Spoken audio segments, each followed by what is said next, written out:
Okay, I want to take a minute and listen to this. I kind of cherry picked this because I was hunting for specific things that were said. Um, Anybody can find this. This is on HLN's YouTube. Go in, listen to it if you haven't. I have the entire 2 hours of this in sound, but I don't have the video to go with it. So, anyhow, check this out, and then we're going to check out a few other things. He grew up here, just outside the city of Las Vegas. That was our life as children. Just leaving the house, and we'd just head out into the desert and hike and look and find critters and just explore. It's what we did. I just came across these, and they have just opened and dropped gigantic sweet pine nuts or pinion nuts, whatever you want to call them. They're perfect. I'm a happy camper. Kenny spent so much time in the Mojave Desert that he seemed to be untethered from the grim realities of this unforgiving landscape. If there was like one thing to describe him, like nature man. The one thing I do know about Kenny is he was an amazing hiker as far as distance. He used to pride himself on how far can I hike, how far can I go without drinking a lot of water. It's kind of dangerous, and I try to pretend like I don't have any supplies. You know, I bring water and I bring something to eat, but I haven't eaten anything since I started this hike, and I've only had 2 small gulps of water. He was a very good hiker, and he amazed me. It starts turning into cliffs and stuff that I got to start climbing down. It gets a little hairy. We love to hike, not on trails, off trail.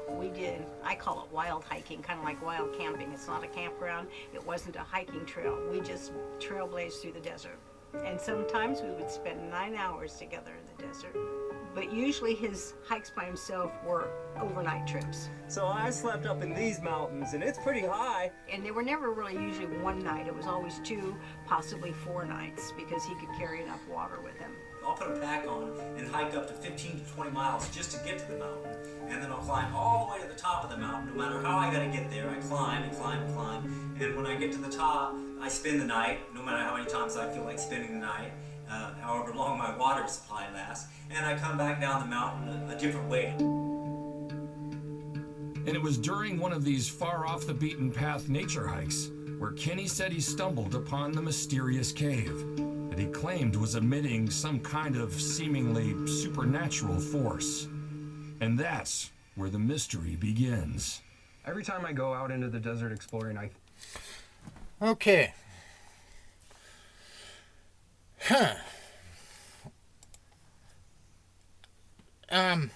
This comment is a hell of a lot of information if you will pay attention to it. Gene Laskowski was on the initial search and rescue. He has been out there, from the way that I read this and understand it, he searched numerous times. We searched numerous areas based on possible entry and exit points from where his vehicle was located by the BLM. No trace of Kenny was found. We used dogs, helicopter, military search and rescue teams from Nellis. Okay, those are possibly special forces. And anybody that knows anything about special forces, you know what they do when they need to get one of their own guys.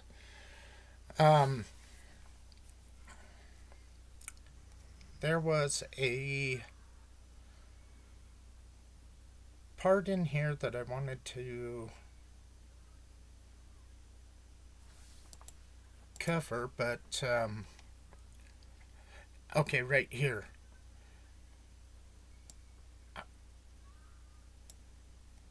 I realized numerous other people have conducted private searches, including myself, but never found any evidence of Kenny Veach.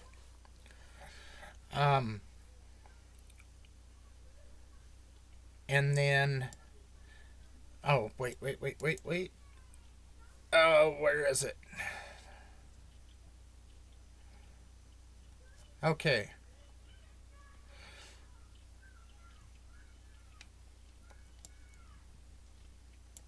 The tracking dogs found a trace to the west, but lost the scent near the downslope west of Joe May Canyon. Alright, so let us find Joe May. Now, east, west, north, south. So to the west of Joe May Canyon, I am kind of going to make a very broad point at this. If he parked up here by the corral and then set his phone down and the change by the mine, and the scent was lost up there, but it was picked up down here.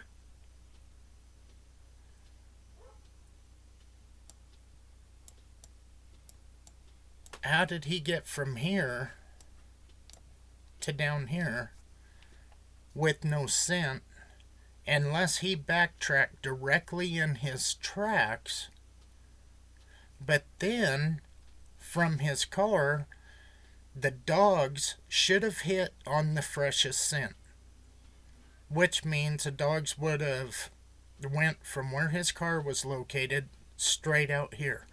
They would not have went up.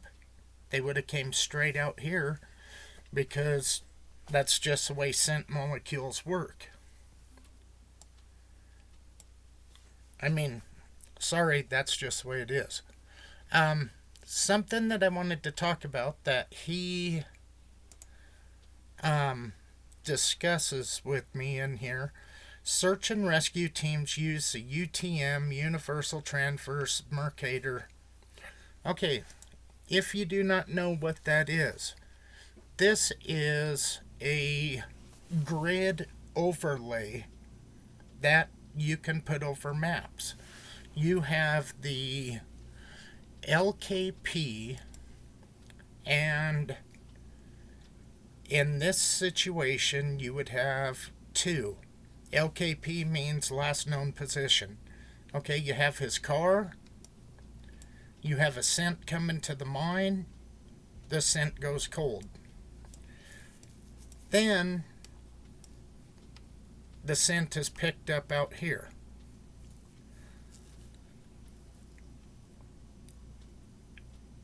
That really is kind of one of those things that you have to sit and scratch your head on.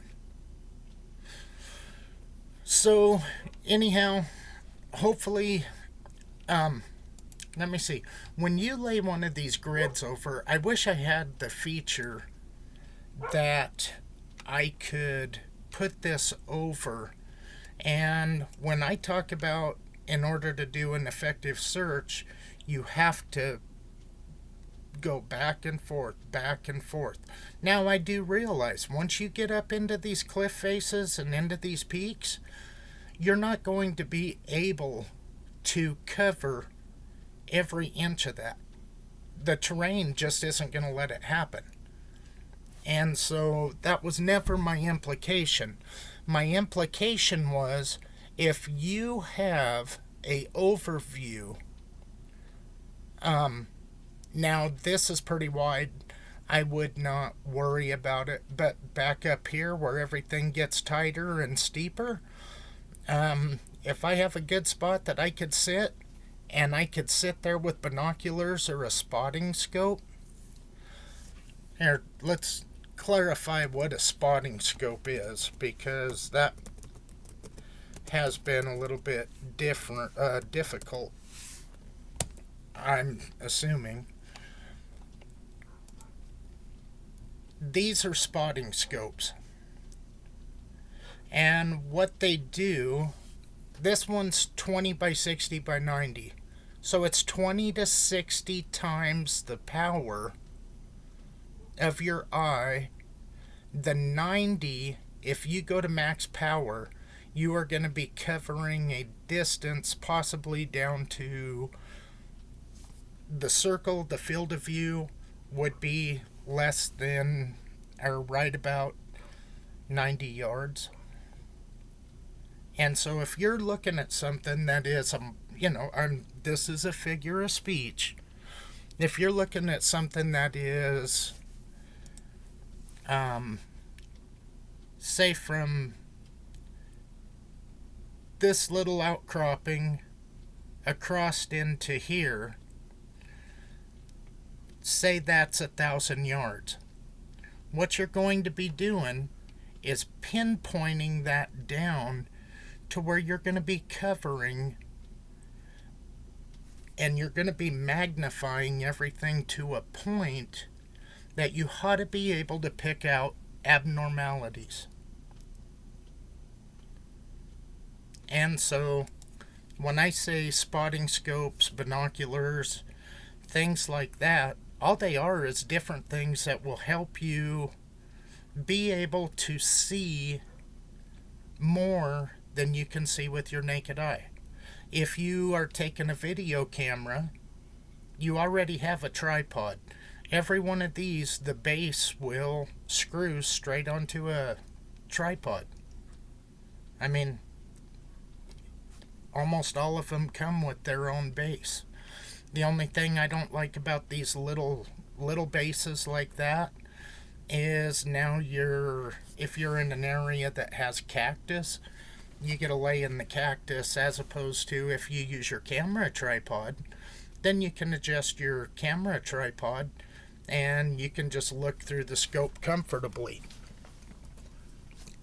So in a lot of what Gene is saying follows right along with my train of thought the way that it is.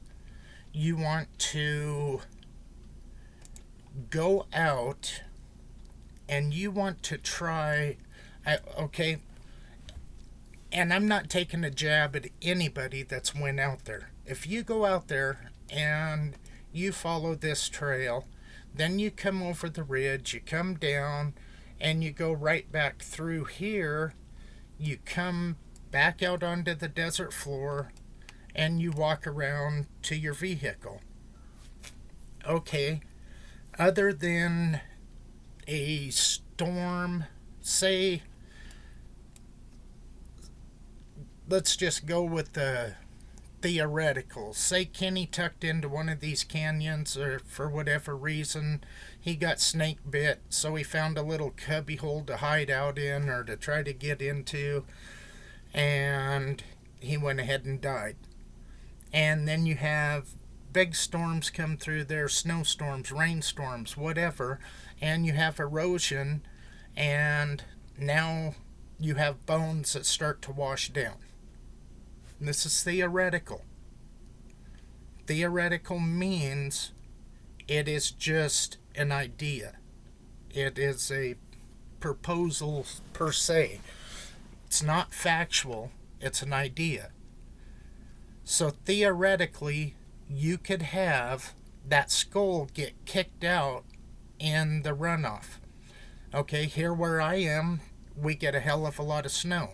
Out here, I couldn't tell you how much snow they get. Don't know. But if you have a storm come through and you get a foot of snow and then you have a heat wave and that snow melts off, you're going to have an excess amount of water that once the ground absorbs what it can, the rest of that water is going to run. That's what all these little blue lines are. These are washes. And I'm going to say that they do get a little bit of snow out there because you're not going to have all these different washes if there's never any water coming through. Or you have monsoon season come in and it pisses down rain, then the ground will absorb so much, the rest of the water runs off. It takes layers of dirt with it. It's just the way it works. But anyhow, I would say that would be, if he is in on this hike route anywhere. I mean, for me, I'm not as worried about doing this hike route as I am coming up into this thick, nasty crap. Because to me, this is more cave conducive. Now here's another point. The only M cave in the area of Jomay Canyon is farther north, near Nellis Test and Training Range perimeter. I'm going to assume he was saying that cave was searched by the military. Okay. I'm really... I understand that. Because if he is thinking along the lines that I am, in order to have... I realize if you look up the definition of a cave,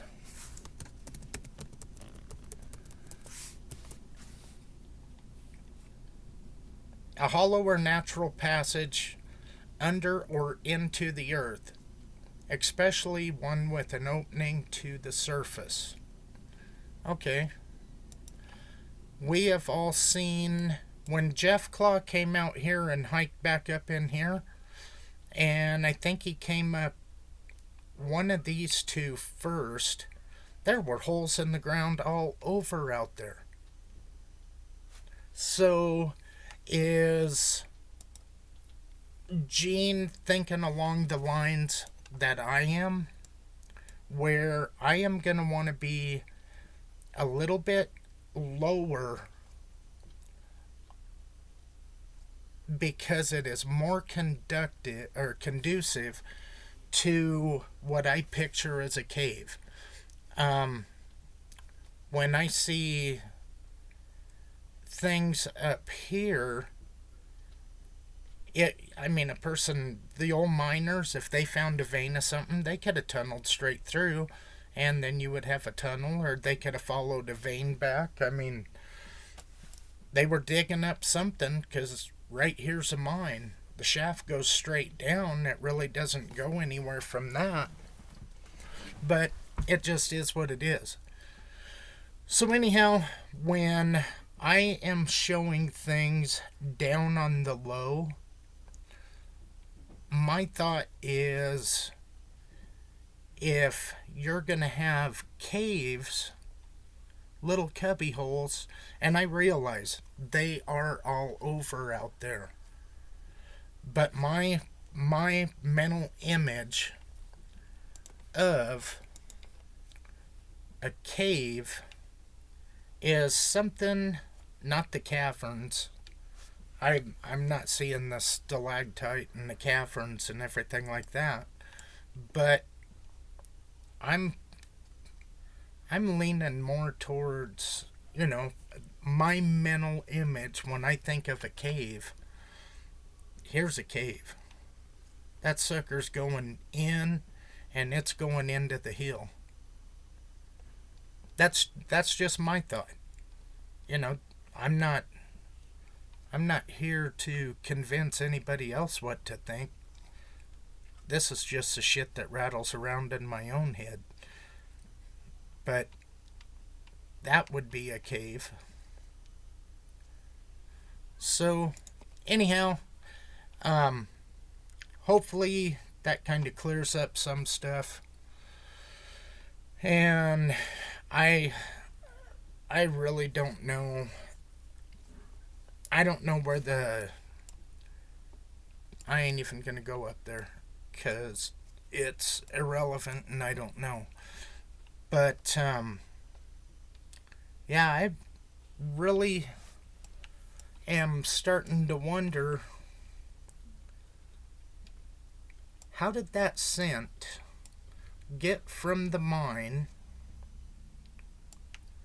and end up back down somewhere in here? That's a little bit southwest. Hell, it could be right over here. That would be due west. But I'm kind of thinking along the road, simply because, well, if a person went up there and then you was setting this up for yourself to get picked up and go be merry and happy somewhere else, I just don't understand it. Why wouldn't you just bring your car out here, park it, jump into the other car, and then just haul ass? I don't know. Anyhow, that's just kind of what I think about the caves. This grid search. Yeah. That's the way search and rescue does it. First thing they do when they get to some place where they have a report of a missing person is search and rescue comes out as a team. It ain't just one guy out there. There is an entire team. Most of the time they are deputized by county sheriffs, and they may not be deputized in a law enforcement, but they're still part of the sheriff's department. Most of the time it is all volunteered, and so I really don't see a search and rescue guy trying to blow smoke up anybody's butt over this. If the pack, or not the pack, but the cell phone and the change were here, scent was re-picked up down here. Search and rescue is not in the business of sending people out so they can run out and play hide and seek. Anyhow, this one is what it is, and my whole point to the headline news thing was, if you're doing wild hiking, that was Sharon's own words. You're coming out here and you are going off trail anywhere from 9 hours to 4 days. 4 days, you can cover a hell of a lot of ground. Plus, you have the statement, Kenny camped somewhere. I'm gonna go like this because he wasn't 100% clear in his video that he had camped up here. Now, why don't I really consider this a high priority? Search and rescue, they covered this with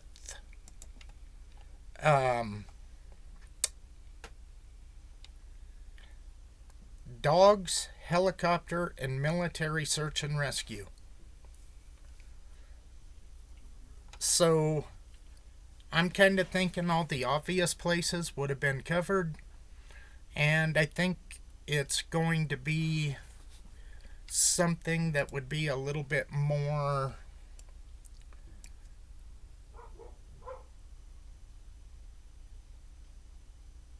overlooked, I guess it'd be what I would want to say.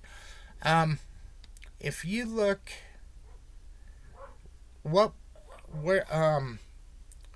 somewhere down in here, right in here, I believe, is where the bighorn sheep was. I believe this draw right in here, I think that's where Kenny said he liked to go get his sheep skulls. Chig went up here. I think I talked about that in a different video. But that could be, this part of it could be a spot that everybody thinks, you know what? He shot up this side, he shot through, zipped back around, got back to his car because about dehydrated as hell, simply because he wouldn't even drink his own water. But that was a day hike, and that's kind of the way he did that. Anyhow, it's wide open to where anything is. But I know one thing, there's sure a hell of a lot of holes in the ground, and who knows, one of them could possibly hold it. Oh, and if you go on a 4-day hike, and he had said it had been a while since he had been out here. He said he just keeps going and going and going. Sharon says he went from 9 hours to 4 days. Now, the 9 hours to 4 days, say this was just a place he felt safe parking because his car was, I am going to assume that your car is still going to be visible here, but it might be a little bit harder to see, so he might have been comfortable parking there. Now, this is where these springs become relevant to me. If Scott Nuttall or I don't know who else, Jeff Claw, if you guys know anything about these springs and the water quality, would anybody out there, if you was in a pinch, would you drink that water? No, I mean, what the bomb testing range, the atom bomb test range was back out there. I believe the last bomb that they tested was in 1967. I don't know what the lifespan, to be totally honest, is when it starts coming into that. But I'm going to say with the no hunting, all the lines, Area 51, and this is just my speculation. I'm kind of wondering the way this is closed off. It's more than likely it's just simply because of the military base. They don't want anybody out here dicking around. But in Kenny's video, didn't he say he comes out in here someplace and that's where he would pick up his the casings? I think he did. So anyhow, I've rambled on enough. That's just kind of where I am kind of thinking. I don't really think this is a body recovery. I think Kenny's sitting somewhere laughing at all of us that are even looking at this. But I still want to go out here and check it out, if for nothing else, just to see it. And you kind of got to tip your hat to the guy. If nothing else, he got a bunch of people off their ass and off the couch out here walking around. All right, later.